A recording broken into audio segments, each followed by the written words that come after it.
Hello everyone, welcome to GGN. Today is Friday, June 29th, 2012, and I'm Darko. This is my website, ggnonline.com.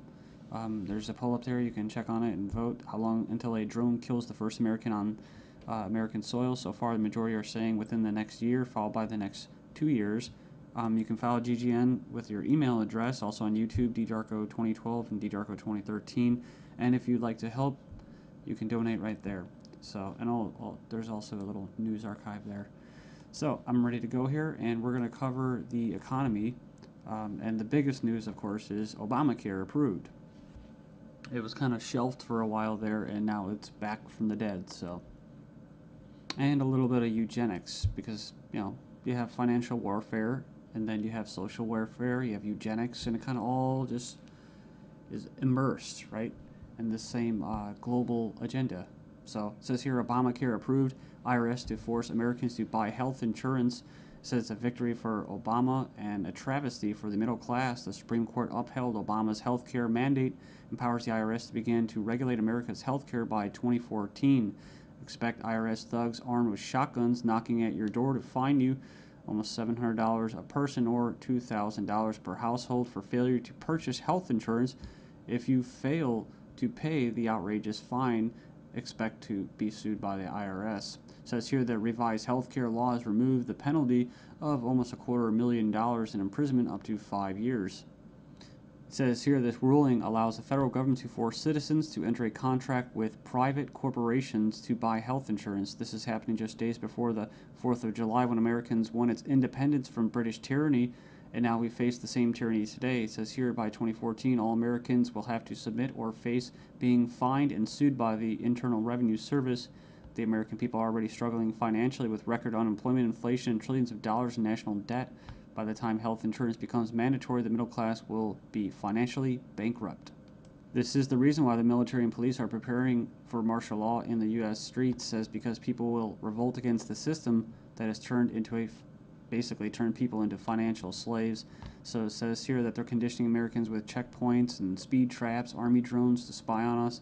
We're going to cover all this, rolling out the tanks and putting military goons on residential streets to prepare us for what is to come in the future. It says here the Bilderberg Group discussed in Spain about wanting to level America into a third world impoverished nation where we're all poor under world government dictatorship. It says here soon the Americans' standard of living will drop significantly, and it won't just be the standard of living, it will be their age of death, right? Their basically the average lifespan. It says here services will be cut. We're going to get into that too, death pathway and stuff like that. Taxes will be increased until we become so poor that we are unable to fight, and resistance will be futile. As Americans issue split decision on healthcare ruling, nearly 2/3 believe politics played too great a role. So it says Americans are sharply divided over Thursday's Supreme Court decision on the 2010 healthcare law, with 46% agreeing and 46% disagreeing with the High Court's ruling that the law is constitutional. Then you have from the Daily Bail, Obamacare complicated. Check out the flow chart. And yeah, there's our buddy, the IRS, right there. But it's just a god-awful mess. And you have Secretary of Health and Human Services in the middle. All these different vested interests, all these different bureaucracies. And the biggest invested interest that helped write the bill was the insurance companies. And they're the ones that are going to basically, how could you say, not profit? Well, they will profit, but they're going to get the best advantage from this, right? And if you would like an anarchist perspective on the whole Obamacare thing, I think Stefan Molyneux did a pretty good analysis of this. I think he held back a lot. I think he's gone over it and made his point so many times, his argument, that he was actually kind of just laid back about it. So it's kind of nice. It's 18 minutes, not too long. The truth about Obamacare, yes, it's even worse than you think. And right here in the description, he puts in there the 6 facts that he presents in his argument. So fact 1, there is no law in the U.S. anymore. Basically what he's saying is that if they could just do anything, then there's no law, right? And it's tricky because, in quote, in a stateless society, there would be what? No law. Well, there would still be common law. See, this isn't common law. This is political law. That's why you have pigs, political law enforcements, and the like that are going to be enforcing this, federal agents and that. So in other words, what he's saying is that you might as well just have no government, because right here you have a dictatorship with, quote, laws, right? They have laws that basically write in a dictatorship.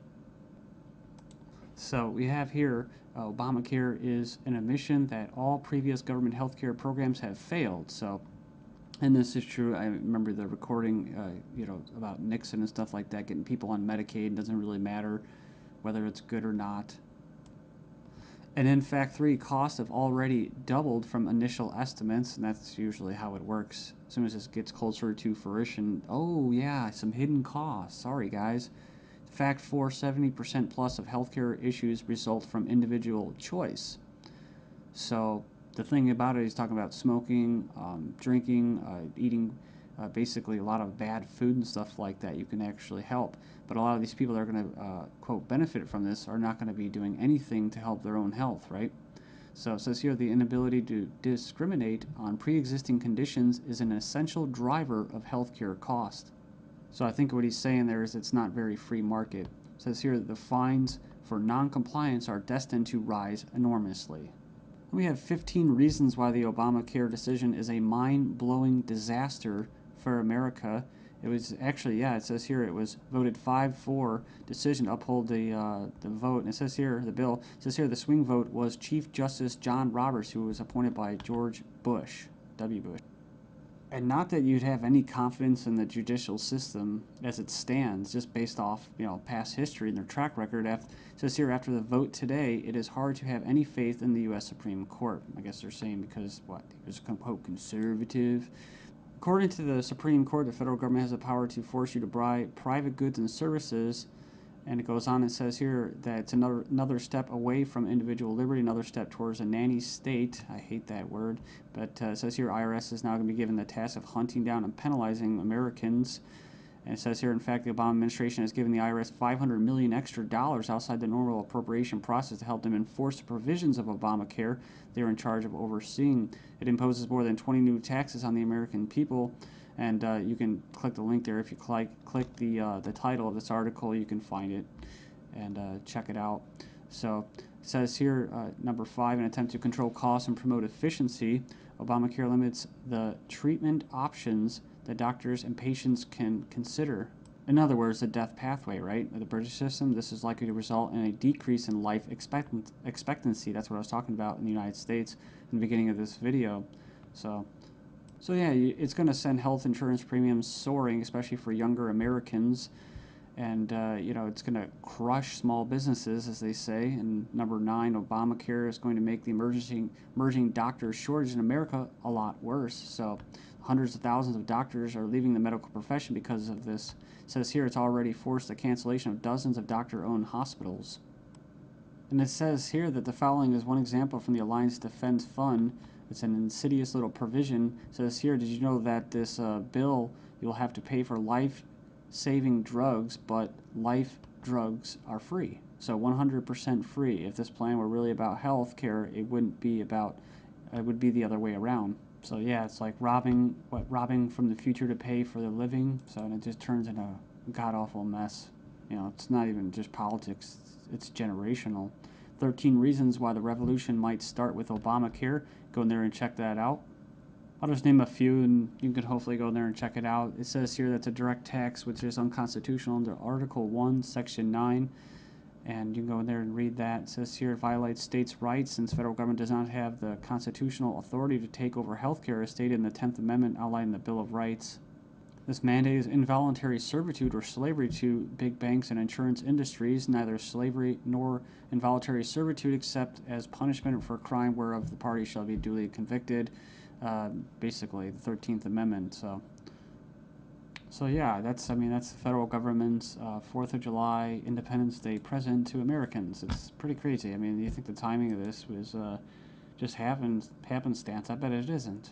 Let's just show you. Just give you a big middle finger right in front of your face. Stagnating life expectancies in the United States. Poor U.S. citizens live 5 years less than the affluent, but they don't talk, what about the middle class, right? So despite modest gains in lifespan over the past century, the United States still trails many of the world countries when it comes to life expectancy. We remember this article, top doctors chilling claim the NHS kills off 130,000 elderly patients every year. It says here, a professor says doctors use death pathway to euthanasia of elderly.